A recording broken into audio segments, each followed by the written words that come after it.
Have yourself a merry little Christmas. Let your heart be light. From now on, our troubles will be out of sight.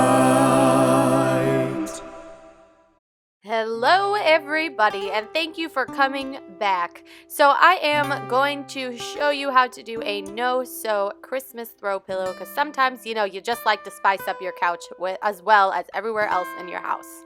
So I put the link to this outline of a Christmas tree in the bio of this video, but I went with this as my shape. You could do whatever shape you want. If you want to do a Santa shape, if you want to do a reindeer shape. I like the Christmas tree because it's nice and simple. So I am just cutting it out. You're not actually going to cut out around it. You're going to cut out from the inside. So I got a yard of fabric from Walmart. It ended up being just, like $3.27. And I went with this green fabric because I am going to do my tree red. But you could choose whatever fabric you like. You can go plain white. It will show up a little bit better. But I like this green pattern because it adds a little bit of sassiness to it. And I'm not one for measuring things. Yeah. Which I kind of wish I did with this. But what I did know was that I could fold it in half and glue along the sides there and the bottom here. But it was a little bit crooked. So don't do what I'm doing and actually measure it out. But I found some fabric glue. Well, it's actually an all-purpose glue, but it works on fabric, and it worked just fine for this. You can buy actual fabric glue that is basically permanent glue, but for fabric only. That'll work just fine.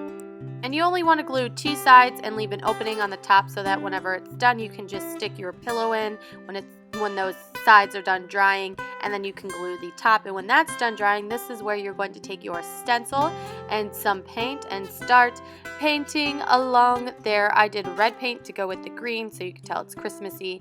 Now I would hold this down because I let it move just a little bit. I think taping it down would have helped because some of it did bleed a little bit to the top and it wasn't a perfectly shaped tree, but it still looked good. I still liked it, but it wasn't as precise as it could have been.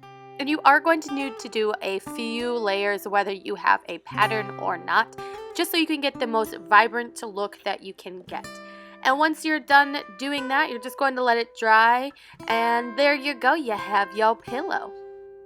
And I just want to thank you for joining me for another day of the 25 days of Christmas. Don't forget to subscribe or follow me on social media, only if you want to stay updated on what I am posting. I only have less than a week left, people, so come on, let's end this on a high note.